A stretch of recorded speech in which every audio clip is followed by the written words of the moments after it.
Welcome to our first town hall of the fall quarter of the new academic year, the 1920 academic year.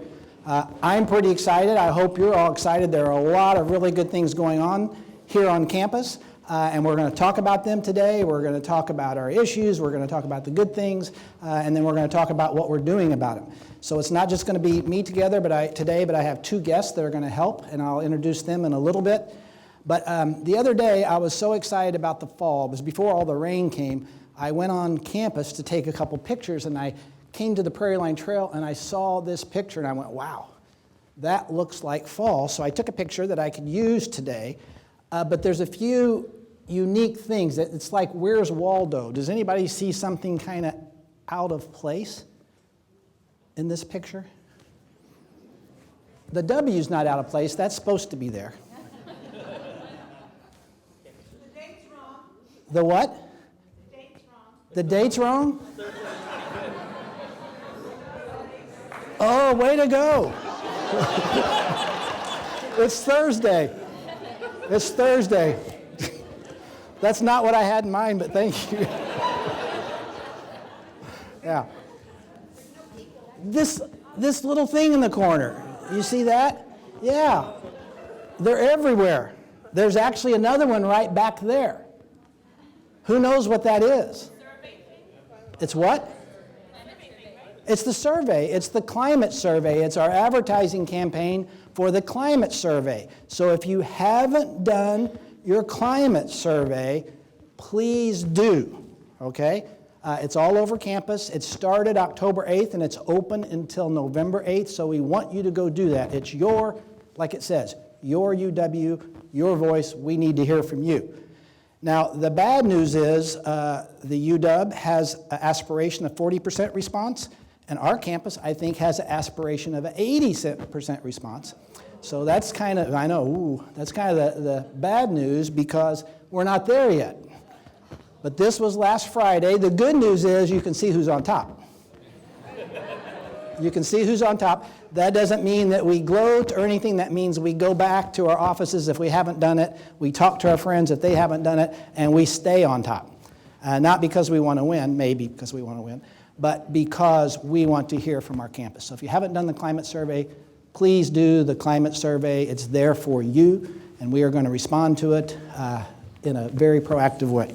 So what are we going to talk about today? We're going to talk about several things. I'm going to kind of move through this fast. We're going to talk about startup of the campus just briefly, and then we're going to spend probably about 5 or 6 minutes talking about a lot of new things that are happening on campus or about to happen. They're kind of staged, ready to just explode. Then we're going to talk a little bit about the Office of Community Partnerships because we had kind of a hard launch of that in the spring when we submitted our Carnegie application, and a few more things have gone on. I'm going to remind you about the campaign and show you the progress.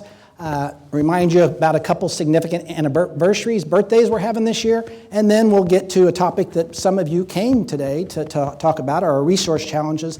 And then we're going to have two guests talk about some of the proactive things that we're doing on campus to overcome some of these resource challenges, and that's Associate Vice Chancellor Carl Smith and Bonnie Becker, and they'll talk to you a little bit later.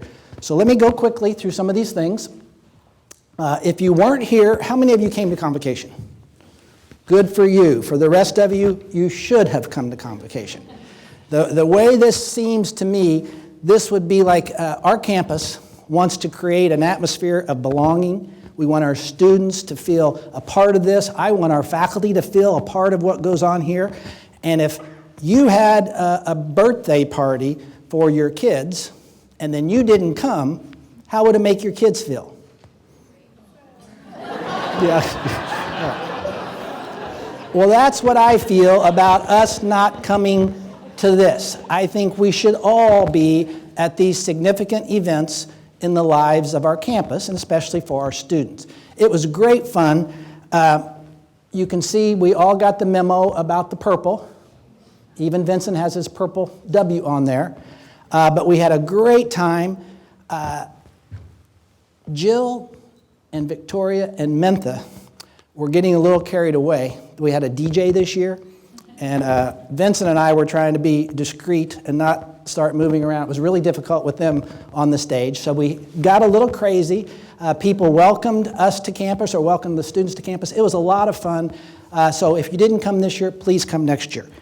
And while I got your attention, let me be the first to say I expect the same thing with commencement. Convocation is like the second best day on our campus. The best day on our campus is the day that we commence all those students. So if you haven't been coming to commencement, please, probably most of you work, you're probably exhausted at the end of commencement, and you'll be again this year because we're going to have more students than we did last year. But if you haven't been coming to commencement, please do. It's a great day in the life of our campus. So what is I going to talk about next? I'm going to talk about some of the cool things going on campus. So let's start with the picture that I like to start with a lot. So the first thing that we got going on is you all know that the state approved the design funding for our academic innovation building. Now, a lot of people said, how's that going to help me? Those are those engineering folks, those Milgard's folks. Well, it's going to help all of us. There's going to be student spaces in there. There's going to be classrooms in there. It enlarges the physical plant of our campus. This area where the building is will be landscaped. It's a great thing for our campus. There's going to be centers in there that are across campus. The Design Innovation Center will be in there, or the Design Innovation Lab. Lots of things will be in there. So it's a great thing for our campus. And we got the design money, so we're going to start designing it with the hope of getting the build money next biennium so that we can move into that thing in about 3 years. We haven't quite got over the hump with our residence hall project.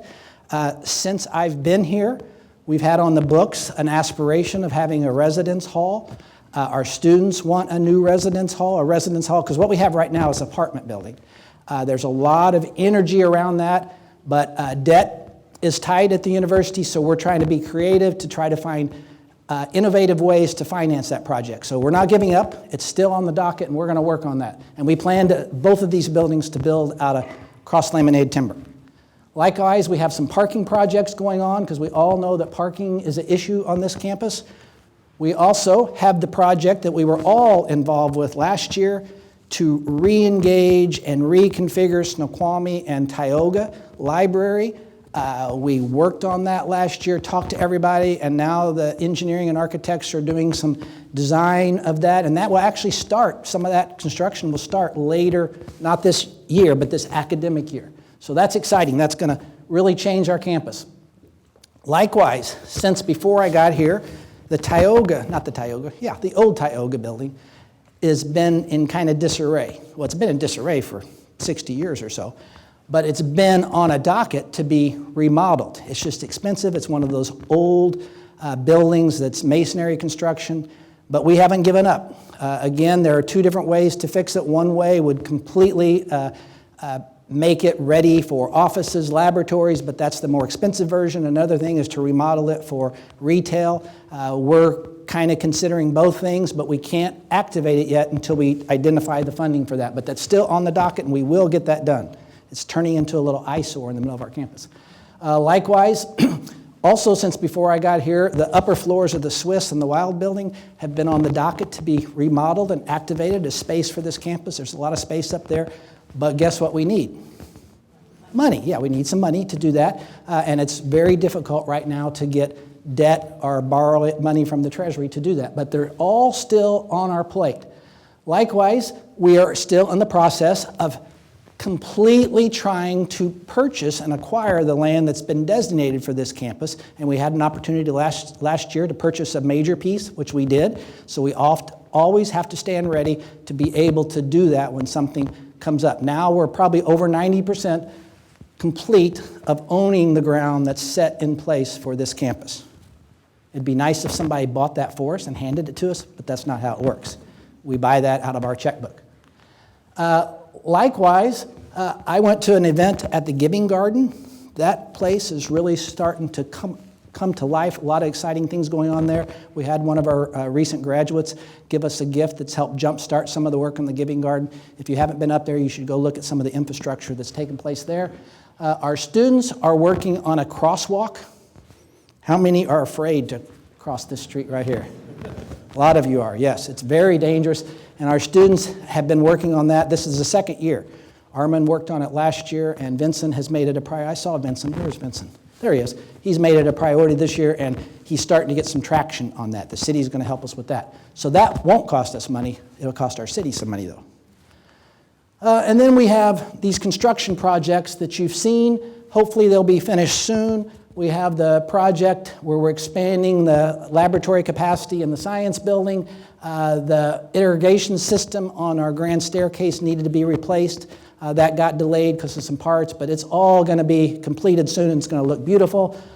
There was some roofing work that caused some issues, so we still have a little scaffolding out there by Birmingham Block. But all that will finish up maybe this fall, and our campus is going to be beautiful again. And I wanted to show you this because this demonstrates what time does. This was probably taken, what do you think, 1930s or something? I actually don't know when it was taken, so this is a real question. You think 1930s? Maybe 1940? Don't we have any car buffs in here that know? All right, it was taken at least 70 years ago, I would say. Okay, so this is probably the top of the United Way building, looking towards our campus. So there's Zeke's Pizza, there's the Milgard building. Look, West Coast Grocery is not faded. Either is Harmon's not faded, and that church, unfortunately, is not going to be there for long. You can see Carlton over here. You can see Pinkerton. This is now the plaza, right? This big triangle is the plaza. So who would have known when this person stood on top of this building and took this picture back in the 1930s that campus would look like it did now? Nobody would. So you got to plan for those things. We don't want it just to sprawl out like some suburbs do. We want to think through a very organized and strategic way to build our campus. So what we've done, or not me, but what our finance administration unit has done, is they brought in a consultant to help us look at our 2008 campus master plan, not redo it, but to fine-tune it, to activate it, to have somebody help us make sure we're going in the right direction as we add all these things to campus. How many saw them on campus last week? Yeah, they knocked on my door every hour for the whole week. They're doing a study along with that of how we use our current space. So this is going to be a very key report for us on our campus master plan and how we move forward. So I know this is maybe a waste of time, but this is really fun. So I wanted to show you a couple things. If we hadn't planned, or if somebody had, I can't take credit for this, if we hadn't planned in the past, this would not look like this. You know, big difference, really big difference. This is probably in the 1940s. There's the Swiss, there's Tioga, there's the Snoqualmie building. That's Josh Knudsen, and that's Patrick Powell. That was a joke, Patrick and Josh. But this is the grand staircase. Who would have thought that could look like this? You know, it's unbelievable what our campus transformation has done to this community, this downtown area. Look at this. This is kind of between Craigle and the Tioga parking lots looking towards the city. You can kind of see the Tioga building sticking out here. You can see GWP because Snoqualmie is not in the way. You can see the Union Station. Look at this. Stationery from Tacoma Paper and Stationery is still written on the side of that building. But who would have known that that could look like this? That's essentially that picture I took the other day. Fantastic. And this is my favorite one. You all know where this is, right? This is like on that last platform of the grand staircase looking towards 7 Seas. Actually, this looks the same, doesn't it? That looks the same. But now that looks like this. And I noticed this thing is turned 90 degrees. So when they put that in, maybe they did something wrong, or maybe they purposely turned it 90 degrees. But anyway, that's why we need to be purposeful about the transformation of our campus. All right, what was I going to talk about next? Oh, ME and CE development and the academic plan. Okay, our faculty assembly, our deans and directors, and our executive vice chancellor for academic affairs worked very diligently for the past 18 months or so. This started under Lauren's leadership and then passed on to Kai, and now Marion and Sarah are keeping it moving, but we have an academic plan. that puts in place a priority for the new programs that we'll add as finances allow over time. And luckily, we did get the funding from the state for the BS in mechanical engineering and civil engineering, so they don't have to take the place of anything else. We have state funding for those. And actually, the searches are underway to bring those faculty to campus later this year and to start those programs next fall and the fall after. Actually, the students who will become ME and CE students are already on campus taking your biology class or your writing class. It's kind of exciting.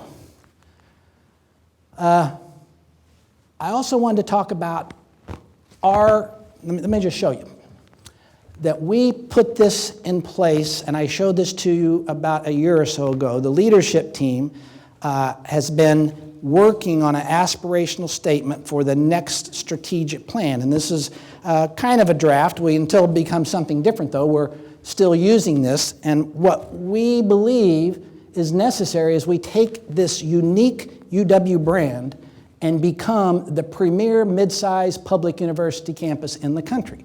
That's our aspiration. We want people all over the country to look at UW-Tacoma for how it is handling the next generation of what college means in the United States or the world. And we believe that we're actually achieving that little by little in the eyes of people all over this country. And some examples.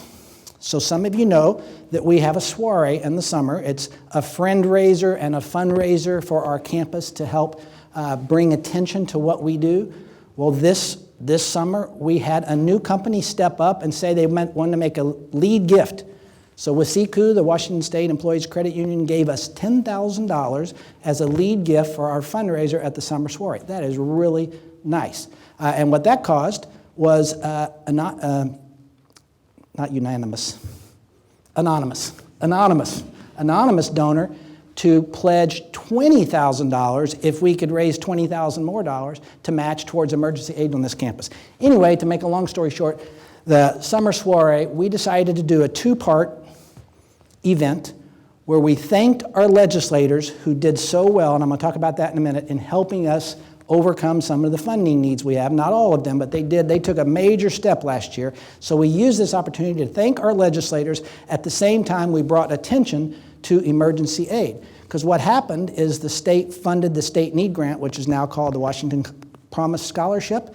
That is going to make it possible for more Washingtonians to come to places like UW-Tacoma, where they couldn't in the past. There were 600 people standing at our door last year who couldn't get funding. Now, over the next 2 years, this year and next year, all of those students will get their funding. They'll show up, but they'll be high-need students with respect to finances. So we need to put services around to help those students be successful. So we used the event this summer to do both things, to thank those legislators, and then to also bring attention to this emergency aid. So we had posters all over the place. We had some students in the room, and we brought everybody's attention to that. It attracted some special people. Our mayor was there. She had a fantastic time. You can see by her face what a good time she's having. And she really did have a really good time. I sat at her table. She had a great time. Does anybody know who this is? Yes, that's Constance Rice. She was the chair of the Board of Regents. We've never had the chair of the Board of Regents come to our campus. She came and she had a great time. Stayed almost all night long. And then we had, who knows who this guy is? Drew Hansen. Yes, Drew Hansen is the chair of the Higher Ed Committee of the State House. Very important person with respect to funding and how things go in the state. He came and he accepted our thanks on behalf of all the legislators that were there. And there were some important ones there. Little did we know that our own Lori Jenkins would become Speaker of the House. Probably the most powerful person in the state of Washington, more powerful than the governor in many cases. And of course, Patrick is doing what he can there to schmooze these legislators, doing a great job. That gentleman there, I think, is David Frock. He's the chair of the Capital Committee in the Senate. So we had a great event this summer, and we raised $105,000 for emergency aid. Yeah.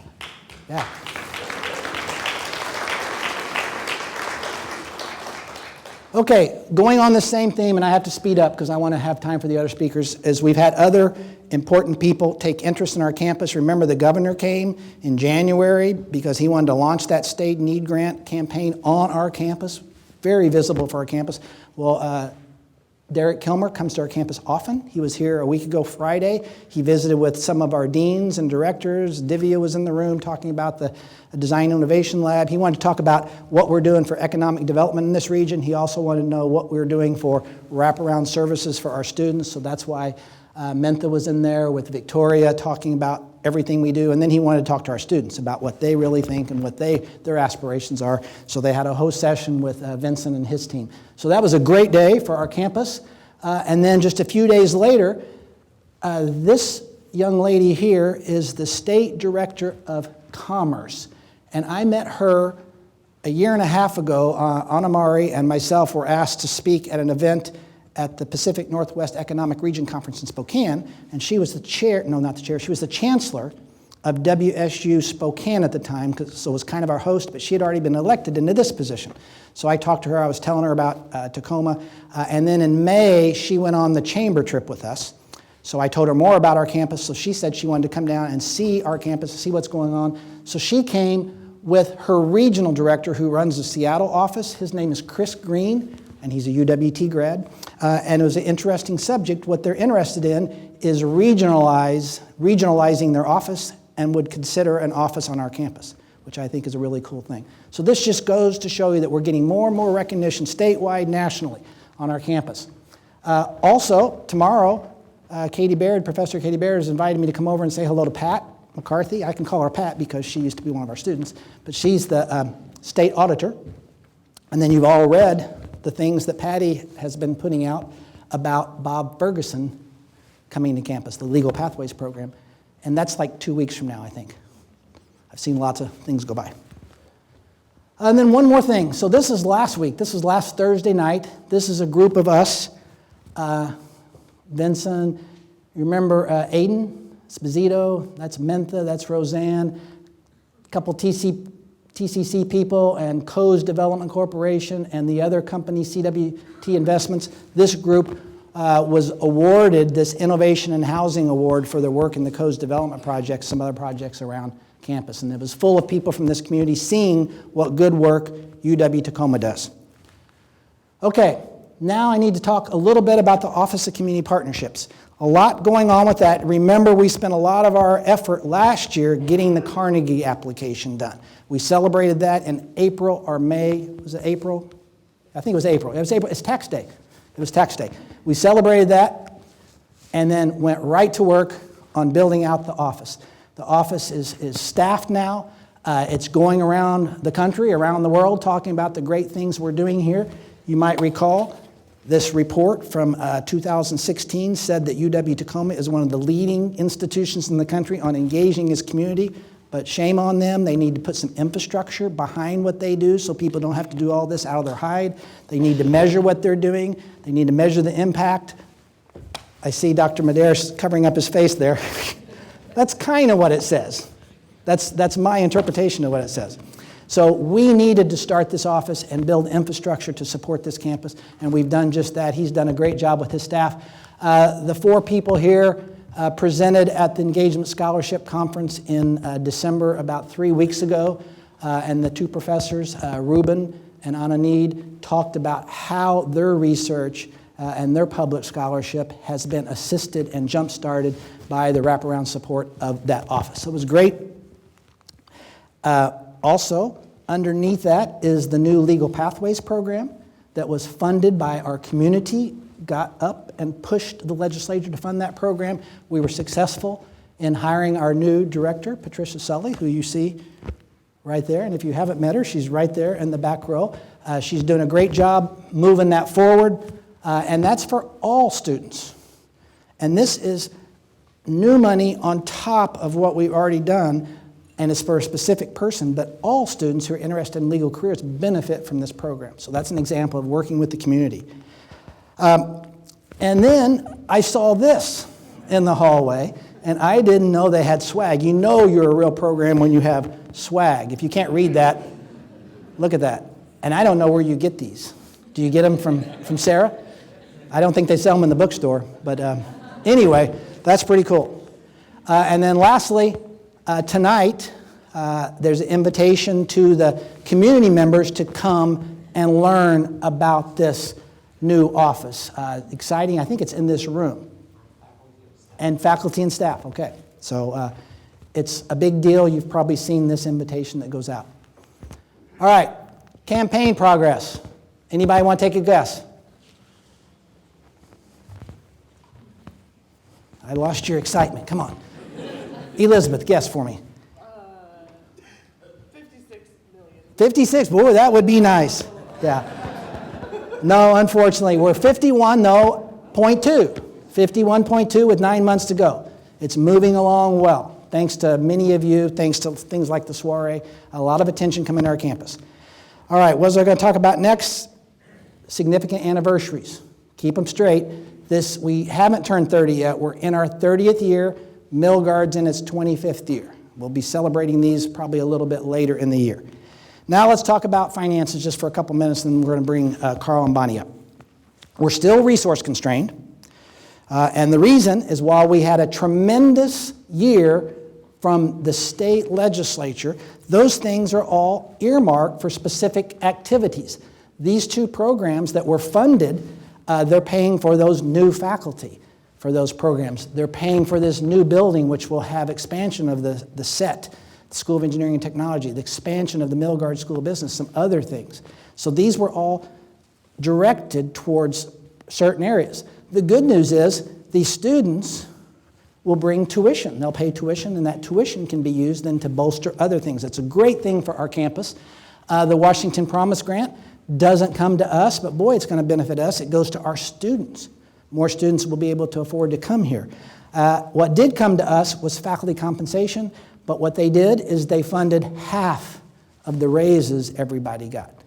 So what that means, they authorized 2%, but they only give us the money for 1% of that, and that's millions of dollars for all of us. So we have to get from within. We have to reallocate inside to pay that other 1%. So every year that's happening, and that's part of the squeeze that's happening to our campus. The other thing is for the second year in a row, our enrollment for the fall and then progressing through the year has not been what we budgeted for. And that puts us in a little bit of a predicament. We plan on a certain enrollment level, we calculate how much tuition, how much state money we'll get, and then we do a budget for campus based on that projection. Well, last year we were about $1 million short in what we had projected. This fall we've already started lower than what we had planned in the budget projections coming up this year. So that's difficult. And last year, because of this, we reduced the overhead in the administrative areas. You all remember about that. Back in May, I gave a very detailed analysis of how we did that. And I thought today, because there's been a lot of confusion about what I asked the campus to do for this year, so that's for next year's budget, to do during this year for next year's budget. What I've asked the campus to do is the same thing that we did in the administrative areas. Model for 1.5%, 2.5%, and 4.5%. That means go through the process of looking at your expenditures and see if you needed to reduce by those amounts how much you would do. And we're going to have a two-tiered approach. What do I mean by a two-tiered approach? We'll balance those reductions with new things that we will do to try to jumpstart growth of the campus with respect to enrollment, retention, keeping the students here, helping them be successful. We'll balance those two things, but we can't add new things to campus, new creative things that are going to be good, if we don't get additional funds from the state. And we're not getting additional funds. We're getting less over time because of the cost of living. Therefore, we have to look internally. Every organization in the country does this kind of thing. You go through and you fine-tune and you do efficiencies. So just like we did last year, we'll use those impact goals we already have in the strategic plan along with these things, which are embedded in the impact goals as well, to decide what we'll do and what we choose not to do over the next year. Nobody wants me and a couple other people in a room deciding for you what you're not going to do. So we've asked the campus to do that. Each of the academic areas. Last year, let me give you an example how we did this last year. So this is my area. So when we decided to do this last year, I actually made this spreadsheet myself. I can do spreadsheets. And I put the areas that report to me and what their continuing general fund budget is, and then just did a model. If I had to cut 1.5%, what would I cut? If I had to cut 2.5%, how much would that be? If I had to cut 4.5%, how much would that be? Made the spreadsheet, and then I worked with the people in those offices that report to me to try to think what we could choose to give up. The first one was easy. I would just reduce my reserve, and I would reduce $10,000 of stipends that's going to that new Office of Community Partnerships, and that gets us to our 1.5%. If we had to go to 2.5%, it's a little tougher, so we put up the receptionist position in the Chancellor's office because that person was retiring. That gets us, actually, that got us all the way to 4.5%, but I thought, as an example, we should go further, so we actually put up a position. We had a retirement in IR, so we put that position up. So we put on the table $120,000 worth of things we could give up. And all those were given up in the end. And I showed this table in May, which is a result. This table was the result of all of the administrative areas. And you see the Chancellor's office actually ended up giving up more money than 120. We gave up that much, but then we put some back in other areas. The result was way more than 120 though. That's what we're going to do for the entire campus. We're going to do a process of what can we do to jumpstart us, to further refine what we're doing that's positive and helping our students be successful, but then what can we stop doing because there's not enough money to go around. So with that in place, let me hand it over to Carl. So what you all asked last year is what you're doing as a result of this to enhance our retention and our enrollment. So all summer long, Carl's office and Bonnie's office have been working on this. They came to our retreat, gave us a report, and I thought, this is great stuff. Can you come talk to campus about it? So Carl. Can we give Mark a round of applause?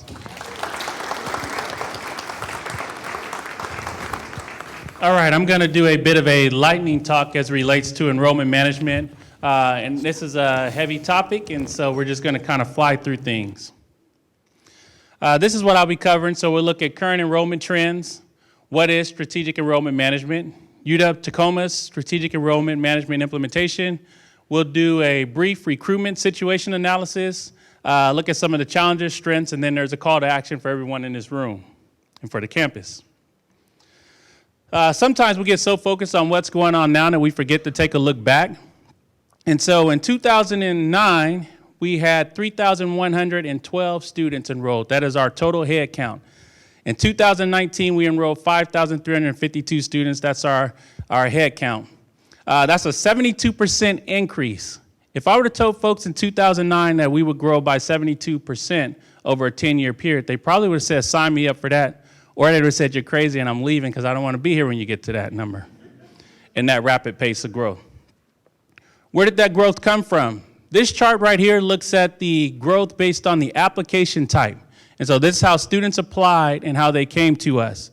The bottom portion there, these are our Washington transfers from Washington community colleges. And you can see back in 2010, there was 1,634 students. This year we enrolled 2,034. To get the total transfer population, you'd also have to look at 2-year transfers from other institutions, primarily out of state. And you also have to look at 4-year transfers. Our favorite students who go away, who live in this community, they're the students who go away to another school and then they come back once they realize that UW-Tacoma was a better fit. But a lot of our growth has come from freshman applicants.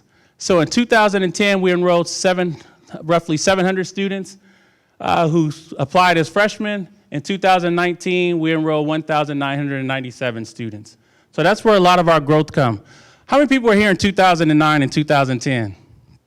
If I would have told you that you would have that many freshmen enrolled here in 2019, you probably would have shook your head and say, no way. I've read some of the information that was out there then. We were still confused of if we even wanted freshmen here. And quite frankly, they were confused if they even wanted to be here. And so we've seen a lot of growth. We've also seen our institutions. Let's see, what am I looking for? Yes, other institutions, which is largely going to be graduate students caught up in here. The numbers and where this data is pulled for doesn't just shake out that way. So that's what we've done since 2009. We've grown a lot. That's 72% growth. When it comes to enrollment and strategic enrollment management, a lot of times we just automatically think of admissions and we automatically think of new students. But this is actually one definition for strategic enrollment management. I want you all to take a look, and I'm going to read this, but I'm not quite sure why, because that's not my style, but I'm going to read it anyway. Strategic enrollment management, or strategic enrollment planning, is more than a long-term recruitment or retention plan. It is a data-informed process that aligns an institution's fiscal, academic, co-curricular, and enrollment resources with this changing environment to accomplish the institution's mission and ensure the institution's long-term enrollment success and fiscal health. So from now, when you hear the word strategic enrollment management, think beyond just the admissions of new students, because it definitely is bigger than that. If in 2010, if the goal was just to grow, we've definitely done that. But we still have some of the same budget implications that we have. We have some of the space impacts that we're dealing with. All those things are still there.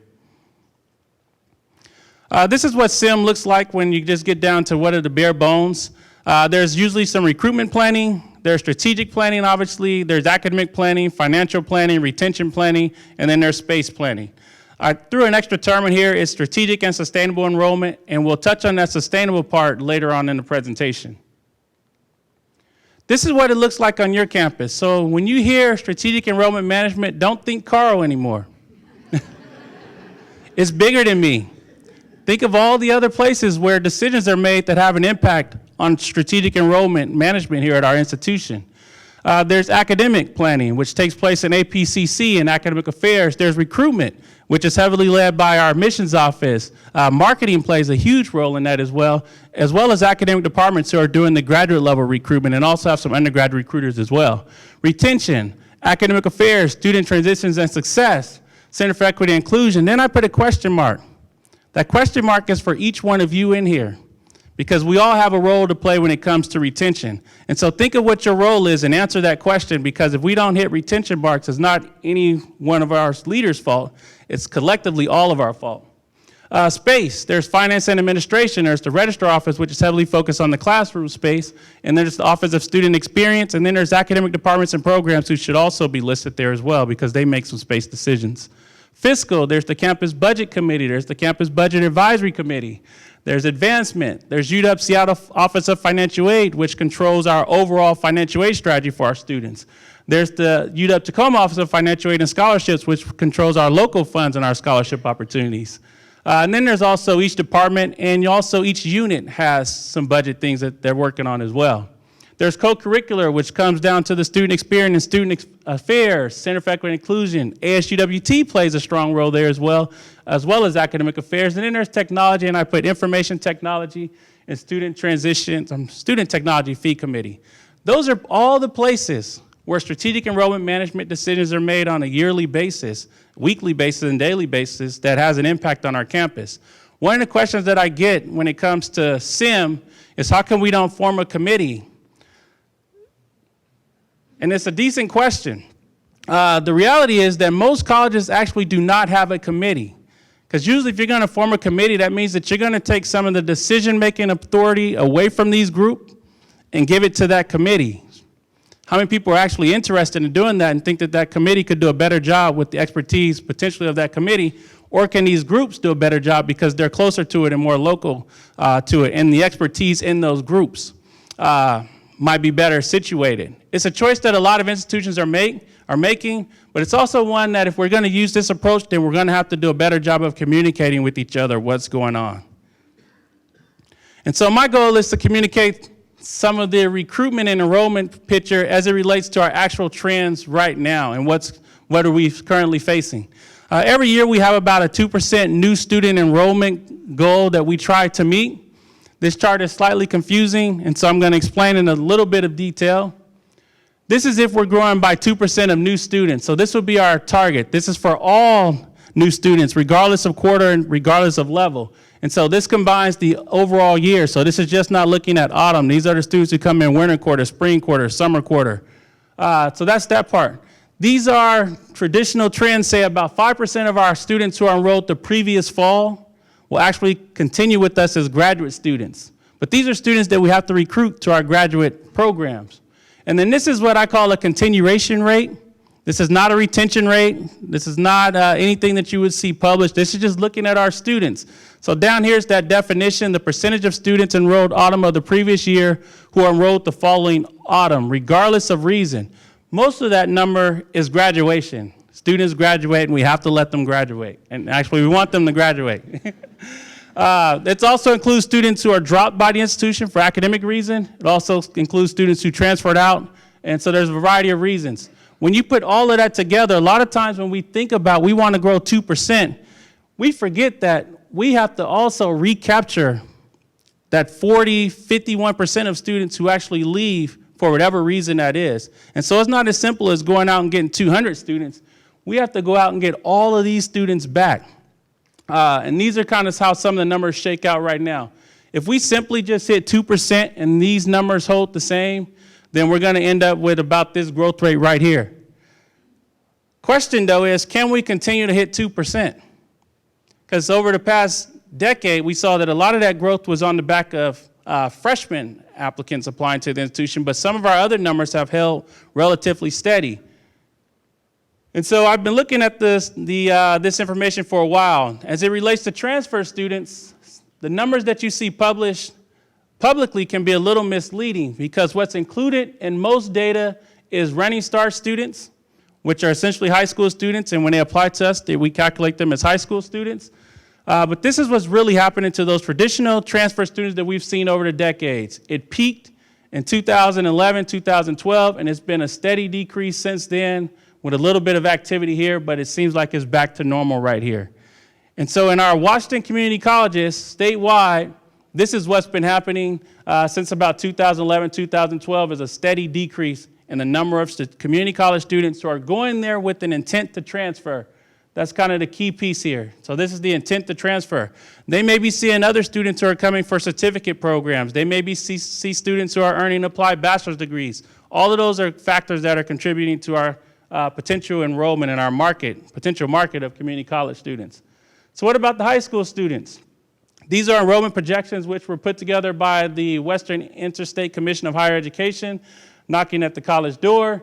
It looks at Washington in particular, and you can see that we are currently right here about 2019, and you can see the good old days of just go up, up, and up are coming to an end. We see a dip, and then we see an increase again here. This increase throughout the country is largely led by underrepresented minority populations. And so this is a changing demographics that we are seeing, but you can see when you get out here about 2034, 2031, that there's another sharp decline coming as well. Nationwide, it gets worse, and depending on what region of the country you're in, you're not as fortunate as we are in Washington, but you can see the trends up, and then when you get to about 2025, there is a significant drop here. Why does that matter? Is because all these institutions need students. We've seen over the last 5, 6, 7 years that there are more colleges coming to local college fairs in our area, which is a beauty and benefit to our students in this region, but it also means increased competition for us. International students. There's graduate and non-degree, and then there's undergraduate. It's the gray line here. And you can see that things were going along pretty well, and then for some reason, things starts trailing off just a little bit. Who knows if those reasons change? But as of right now, it looks like there's a trend here where we're going to see fewer and fewer international students coming to the to the U.S. And this is through the Institute of International Education, which does a wonderful job of publishing data online, and anyone can take a look to see what regions these students are coming from. We do have one big challenge. Some of you might be surprised. What's listed here is our out-of-state tuition rate. Or not tuition, cost of attendance. So this is tuition and all the other expenses that we have here on campus for a student. So the University of Washington, Tacoma is $54,000, $297 to a student that is not a resident of the state of Washington. Where does that put us? That puts us as one of the most expensive public universities in the country. So this list has UC Berkeley, which is over $65,000, University of California. So all the California schools are expensive. So if you have students who are interested in going to school in California, you might want to rethink that. But then you have us here and then you go all the way out here to some of the smaller places that are listed. We don't do much tuition discounting for non-residents, and so it is a challenge for us to recruit students from outside of the state of Washington, and it will remain a challenge until we figure something out. When you look at private institutions, which are not listed here, you might see a higher sticker price, but on average, they're discounting about $24,000 for students to come to those institutions. So these are the challenges: declining number of high school graduates, changing demographics and college going rates, declining community college population, declining international student population, high cost of attendance, intense competition to meet enrollment goals, and changing attitudes towards higher education, which if you are talking to youth nowadays and you talk to them about their college aspirations, you'll hear some very interesting things. And so I encourage you to have those conversations because not everyone can be a social media star. But there are some dreams. But I won't leave you with that. I mean, we do have some strengths that are unique to our institution. UW is a strong brand. We leverage that brand in our recruitment strategy all the time.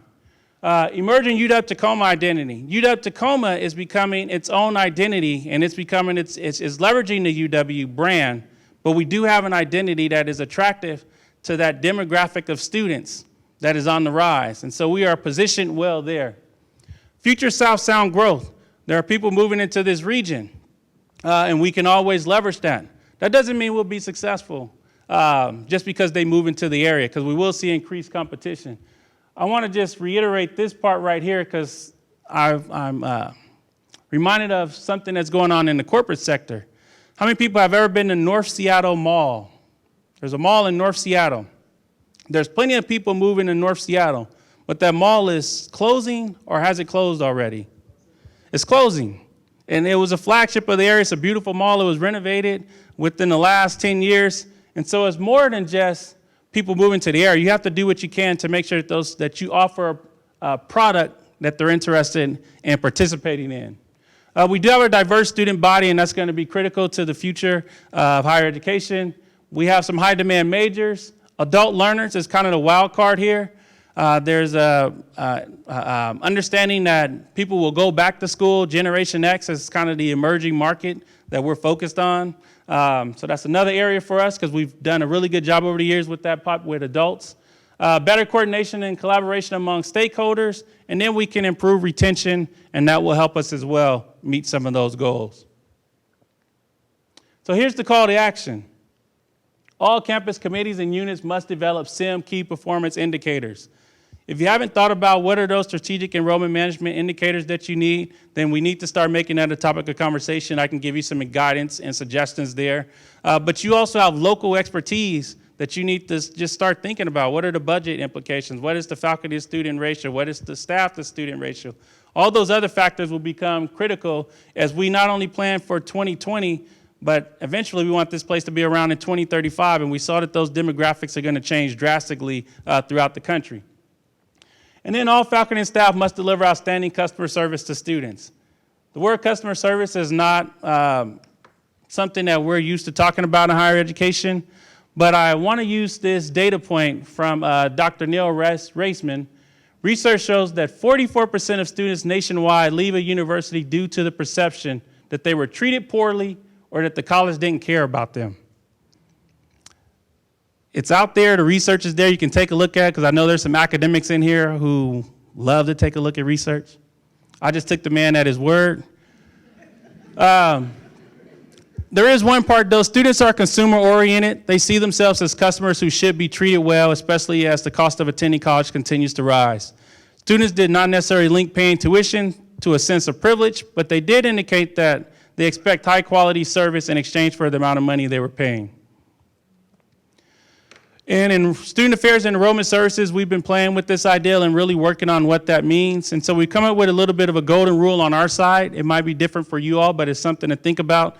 The service we provide is a critical part of student experience and shapes our work culture. So we see it not only as serving the students, but also how we want our culture in our office to be as well. So we're committed to the following: clear, accurate information, responsiveness, care and empathy, affirmation and validation of our students, guidance and resolution, and have a solution-oriented mindset, and we expect that we'll be competent with what we're doing. With that, I'm going to pass it over to Bonnie.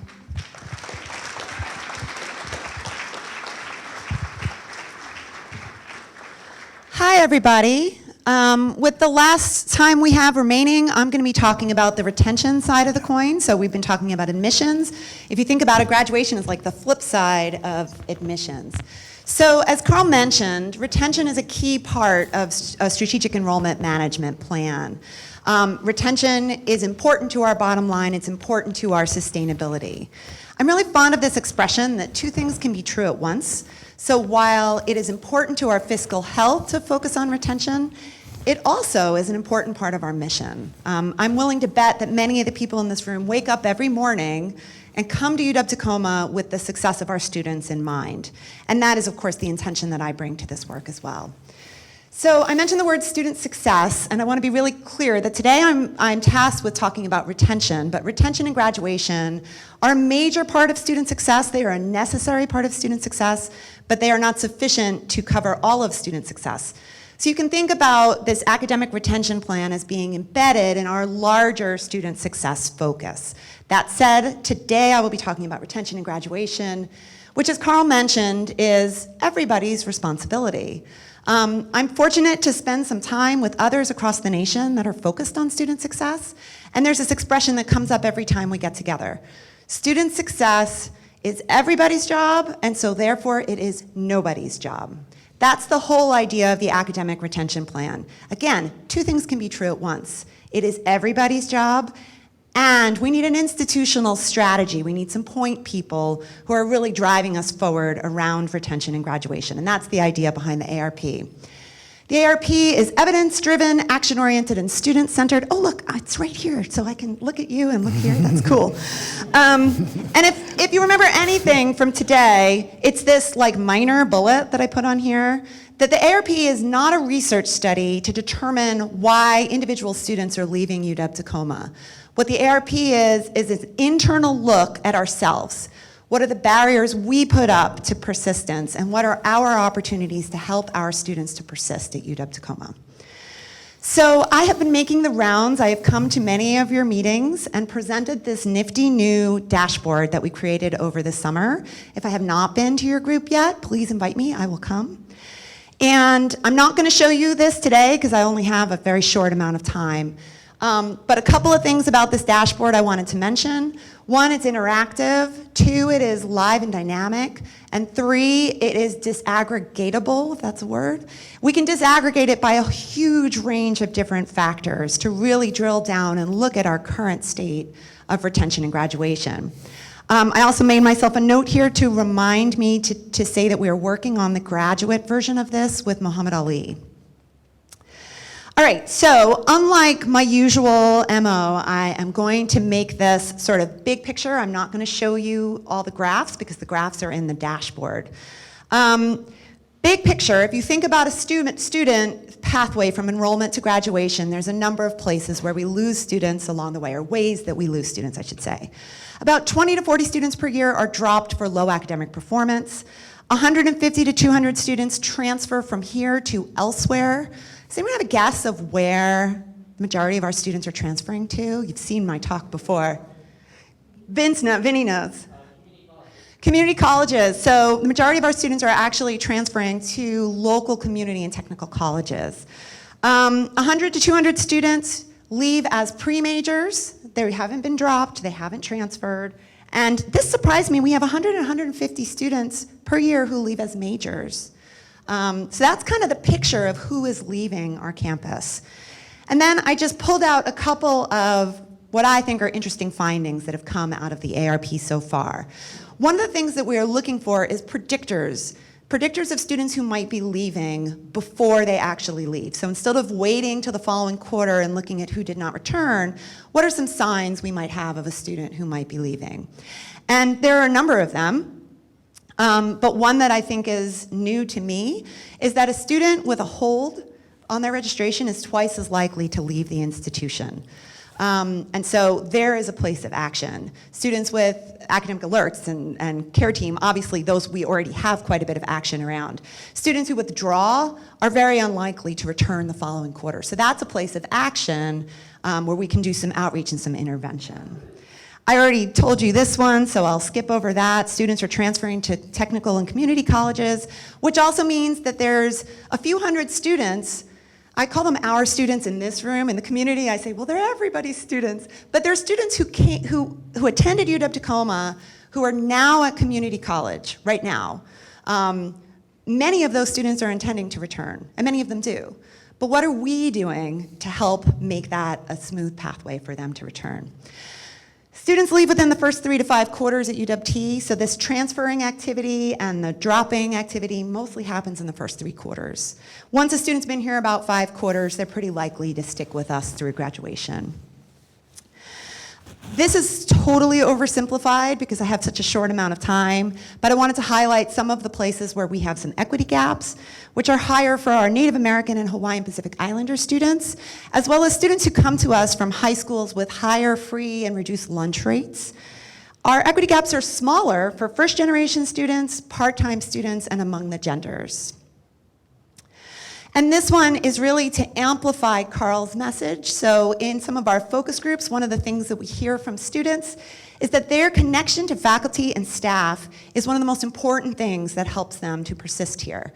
So we hear stories, and I'm sure you do as well, both positive and negative, how that interaction with somebody helped them through or how an interaction with somebody diminished them. And so I want to just sort of amplify Carl's message about how important it is to be really mindful about how you are bringing your best self to your students. Okay, immediate actions that are really sort of short-term tactical things that we are planning on doing and we're starting right now. We have started a search for completion coaches, 2 positions who are going to help us to do some outreach to students. And more importantly, they're going to help us coordinate the outreach that we are already doing.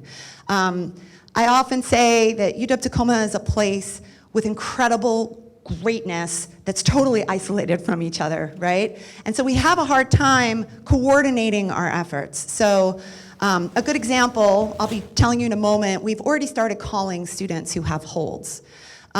So Toy Stevens, who was here a moment ago, she is calling students who have holds and getting some really important information back from those students.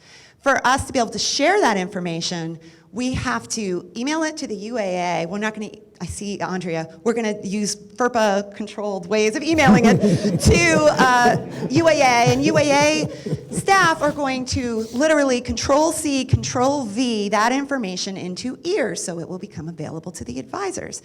And then we're going to do the same thing, and we're going to send that to admissions because we're calling people about transcripts, and they are going to Control-V and Control-V that information into their system so they know what we're doing. So that's just an example. All of us who work on student services know that the connections between our systems are pretty thin. And it's done on relationships, it's done on brute force, right? Like, we make it happen because we want to make it happen, but the system doesn't make it easy for us to work together. Okay, I'm always hesitant to put up examples of good work people are doing around student success because I couldn't possibly, in this short amount of time I have, list everything. And so already last night I was fretting, like, oh gosh, the open access stuff that the library's doing is really cool student success work, and we just talked about emergency aid. So these are not things that, this is not an inclusive list of everything we are doing around retention and student success, but I just wanted to highlight some of the new things that we are working on. I already mentioned the pilot outreach we're doing with holds.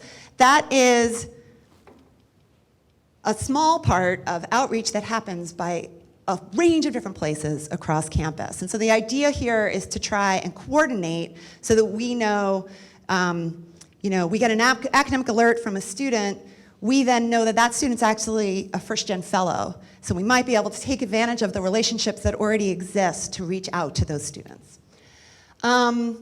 These are, I can see people leaving already because I'm bad in cleanup and I have the least amount of time. So I'm just going to briefly just point to these as some different activities that are starting up this quarter or spinning up right now that focus on things like sense of belonging or using really using our resources in a targeted way to provide extra support for students, say, in classes that have higher failure rates, that kind of thing. And then just to finish up where the analysis is going next, we are spinning up some work groups that are going to have availability to those dashboards, the sort of all of the dashboards, to be able to work with those. This one's really exciting. So I mentioned the focus groups. We are continuing to do outreach specifically to students who have left our institution, but we have a community partner called Tacoma Completes that has money from Bill Gates Foundation specifically for doing outreach to students who have left UW Tacoma and TCC. So we have a team, they've hired a social scientist, a team of social scientists who are going to help us do that outreach, and it's only going to cost us some of our time. And then we have started doing some deeper work around specific parts of the curriculum using, a more targeted, sort of data-driven approach. So that was super, super quick. And I just wanted to end by saying, if you want to hear more, if you want to get a crack at some of those data and get a chance to look at them, November 5th at 3:30 in the Lucian Room, we're going to have an open meeting, and you are all invited. I've been to many of your meetings, but if you would like for me to come to your meeting, I will come if you ask me. And I will continue to be asking folks to give me some time at your meetings, because I find that's often the easiest way to get, not easiest, it's not easy, but the most efficient way to get into different parts of campus to talk about this work. So that's what I have. Thank you very much.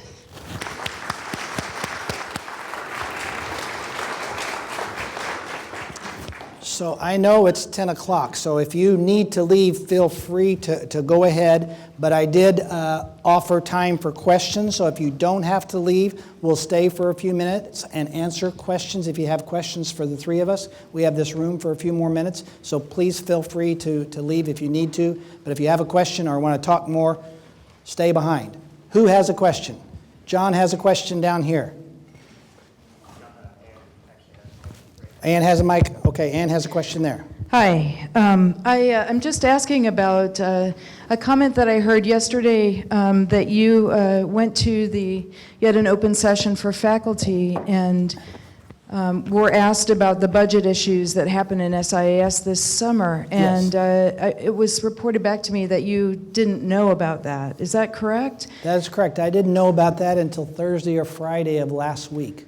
Okay, then my next question is, will you come to an SIS meeting or some kind of forum so that we can talk to you about how that played out in SIAS this summer? Because it was really, really difficult, and I don't think it was good for student success or retention. I would love to do that. Just tell me when, and I will come to that. Yeah. Okay, thank you. Yeah. I think this is for Carl. Earlier, I was believed that I had heard that there were goals to have a 4% per year enrollment growth, but you mentioned a 2% per year enrollment growth. I wonder if you could just speak to that. One part of text. Is this on?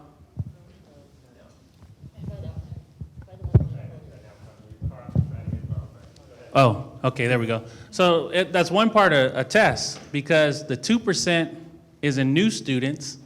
So if we're gonna have the other 2% to get the 4%, that's gonna have to be in what?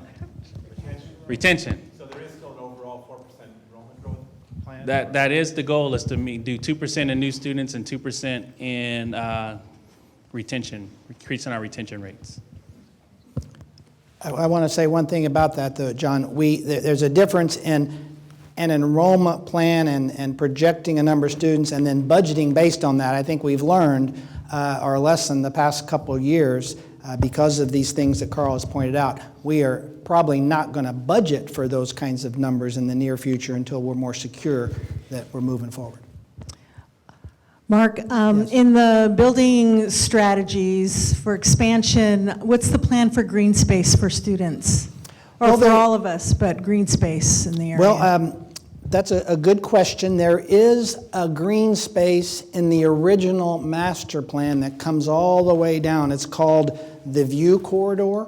It starts at the northwest corner of campus and kind of goes down the middle, and then the grand staircase picks up the rest. I think I meant green play space, frisbee, volleyball, Well, that would exercise. be, this space would be made up of flat, green, unobstructed views with lawns. The difficulty is they would have to be stepped because, you know, that top corner is 4 blocks higher than the bottom corner, but there is a plan for green space in campus. Thank you.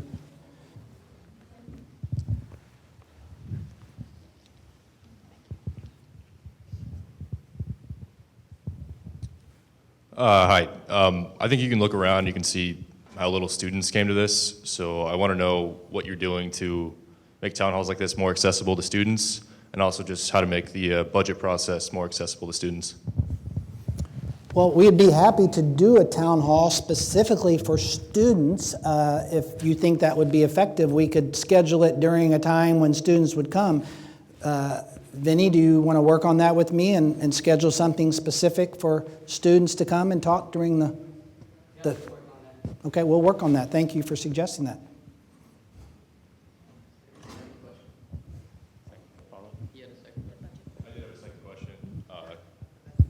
I wanted to know what you were doing to make the budget process more accessible and transparent to students. Well, we have a campus, but our Chancellor's Budget Advisory Committee that the ASUWT President and the Director of Finance for ASUWT serve on. So right now, that's one of the ways I depend on word going from the budget process back to the students and from recommendations coming from the students to the budget planning process. That is the way we do it now, but we're more than welcome.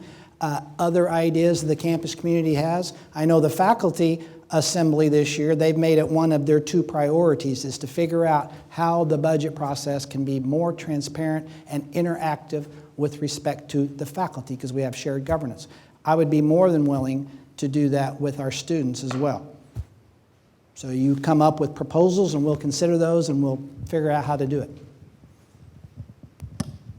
Hi, Mark. This is Jenny Quinn. I have heard grumblings in the transparency of the budget process that there's an assumption moving forward we're expected to do more online and hybrid courses as sort of an assumption in the growth because of our campus limitations of space. And it's sort of grumbling, but it's never been said directly. And if this is an assumption moving forward, I'd love to hear it so that the faculty can discuss it because that's part of the faculty's purview, how we choose to teach our classes. If I could address that one, there is definitely interest in expansion of online and hybrid learning for a range of different reasons, but that is always going to have to be faculty driven. And so, for example, we were at a meeting this week. There could potentially be some resources in certain parts of the curriculum for development of online and hybrid learning, but it needs to be done in a faculty-oriented, student success-oriented way. So honestly, online learning in and of itself is not cheaper than in-class opportunities, but we are classroom limited, and so there's 2 things can be true at once, right? So it's possible to have more opportunities for access and enrollment with an expansion of online and hybrid learning, but it's not our interest to do that for the sake of, I remember back when we started talking about this like a butts and seats kind of approach, but more of a student success oriented approach. So no faculty member, as far as I know, and I can speak for Jill who wasn't able to be here, like no faculty member is like, you will be teaching online. But we will come to faculty and say, if you are interested in expanding your online and hybrid learning, let's talk about what that would take. So it's a different approach. And I would say thank you for that answer, Bonnie. When I first came in 2015, we were in a budget situation that we had been in for a long time, which things were not as tight. I don't want to say we had plenty of money, but we were doing very well financially. We were in a growth mode, and there wasn't a lot of concern among students, faculty, and staff about what was going on because things were good. We were adding new staff, we were adding new sections, so on and so forth. Now that we are in a situation that's different, the financial situation is completely different. Of course, everybody is interested in the budget process and transparency and how we do that. So as a campus, we've been trying to get people involved. Now people want to get involved, so we are going to get you involved. That's why we're having these forums, to talk to you about how you want to be involved. You don't want me to decide how you get involved. We're trying to figure out the best way that serves the needs of the staff council, that serves the needs of the student body, that serves the need of the faculty assembly. Right here. Hi, Mark. This is Andrew Erickson, Yes. faculty in mathematics. I just want to pick up on the great question about transparency for our students. My understanding is that a number of SIS courses, including some math courses, were canceled that did not need to be canceled, therefore making students, putting many students in a bind in terms of their academic schedule going forward. So in terms of transparency, I'm wondering whether these students, the student body will be informed that this happened and that it's no fault of their own, and that they'll be given support so that they can still achieve their academic goals despite that cancellation, that unnecessary cancellation occurring. Well, you heard the question from your dean, and my answer to that is yes, I want to get to the bottom of that. That is just emerging to me about that situation and the implications and the repercussions of it. I have a little personal repercussion because my stepson has been delayed 2 quarters for graduating. He was expecting to graduate in December, and now it's going to be in May, and he is taking a degree in SIS. But that has nothing to do with anything, but I became aware of his situation, but I didn't know about that particular canceling until last week. We are going to get to the bottom of it. We are going to work together. Our budget committee is already working on rectifying that. So you have my guarantee that we'll do everything we can as I learn. I'm not going to make rush reactions to it until I understand exactly what happened and what we can do to prevent it in the future. But I thank you to the students and the faculty for bringing that to attention and keeping us accountable for those kinds of things. Hi, this is Erica Klein, also in SIAS, faculty member. And I also run a program called Access in STEM, which is providing support and financial support, but also relational support, mentoring, all of those things. And I just want to share with you, this is particularly poignant timing, because I was told yesterday by one of our students that we worked really hard to recruit and bring here that she is going to be transferring to a local community college because she's worried that she's not going to be able to get into the classes she needs to make progress towards her degree.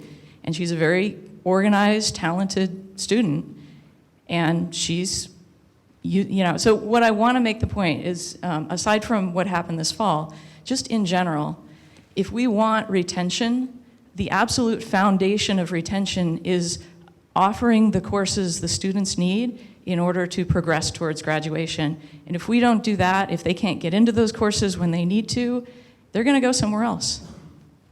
Thank you.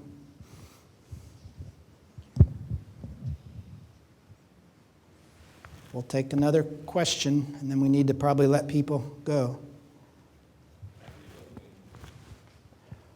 I can give something anecdotal to that story.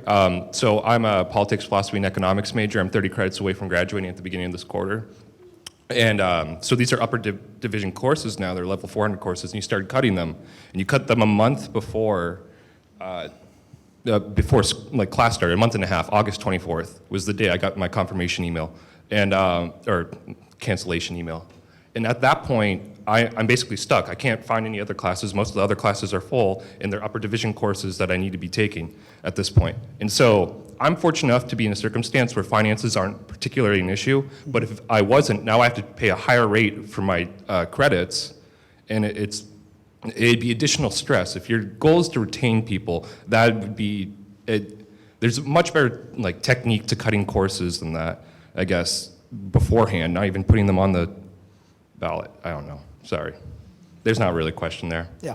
It was just anecdotal. Your point was well taken, and thank you for putting it there, yes. Well, I want to say thank you to all of you for showing the interest. The town halls in the past have not been as well attended, so I'm really glad you're coming to this. I'm welcome or eager to talk about this anytime you all want. I have an open door policy. We'll invite these two back. They're doing great work on your behalf, but they've also charged you all with getting involved with them. So thank you, Carl and Bonnie, for doing that, and thank you all for staying to the end here. See you later.